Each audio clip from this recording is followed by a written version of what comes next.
Watching her 8-year-old daughter, May, draw, dance, play and find fun new ways to creatively express herself feels a little like stepping into a time machine for Kate Ritchie. At the same age, young Kate was taking her first steps into the world of television, her role on Home and Away as Sally Fletcher rocketing her into public consciousness. As a consequence, her own childhood was spent juggling the dual responsibilities of school and work. Play became something that would happen in the rare off times Kate enjoyed with her 3 siblings in their suburban backyard. "I've been going through a period of late where I've been really reflecting on that," she tells the Weekly Today. "Seeing this little 8-year-old person and wondering how I did what I did, or whether I would like that experience for May. Every now and again I think, my goodness, she looks like me. She certainly looks like her daddy, former NRL star Stuart Webb too, but she's like the little girl that I was once upon a time." While Kate remarks in mock horror that her daughter would like to start her own YouTube channel, which is never happening, she's been nurturing May's creative passions. "I encourage her to try lots of different things. She does dancing on Saturdays as well as gymnastics and swimming. Because the one thing I didn't do when I was growing up, I was a bit busy working on a TV show, was that I never played extracurricular sport and I never learned a musical instrument. They were extra activities I couldn't fit in amongst everything else. Everyone on Home and Away thought I was only working part-time and everyone at school thought that I had the best job in the world because I got to leave school early. But combine all that together and it's a bit full on. I just want to make sure that I am not pushing May in any direction. I don't want her to think that she belongs to anyone apart from herself.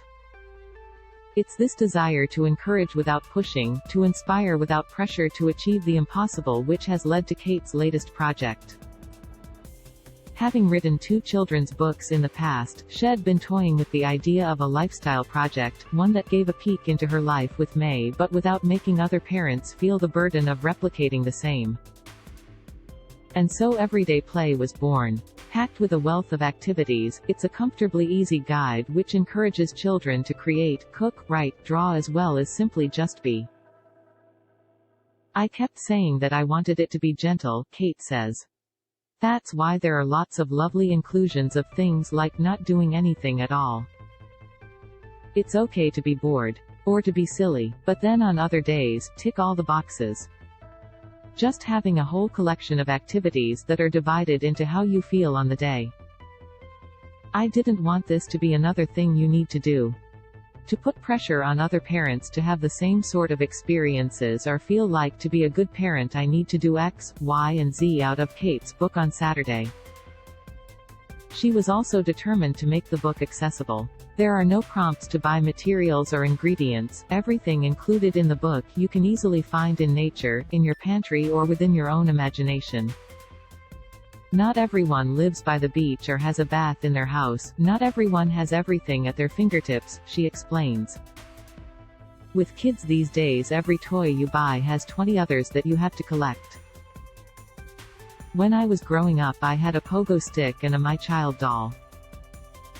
There's a piece of advice that I've always hung onto. The nurse at the birthing classes I did told me, kids, babies certainly, don't need everything.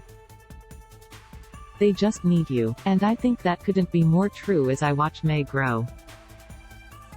She likes all the things, but she doesn't need them. Everyday Play is a tool for parents, or grandparents or aunts and uncles or friends, Kate says, but it's also a book that kids can easily make their way through themselves. As much as we think that kids want to be with us all the time, they do like to have time on their own, she laughs. May plays really well on her own, actually. It's lovely hearing her little chatter in the bedroom talking to her toys and dolls and things like that. And so it was that Kate enlisted not just May but her wealth of nieces and nephews to contribute to the book. The pages are packed with illustrations they have created, activities they have suggested, as well as being inspired by the play she's witnessed the tribe of cousins doing together. Sometimes I think, is this too simple? Do kids still want to make a tent? She muses.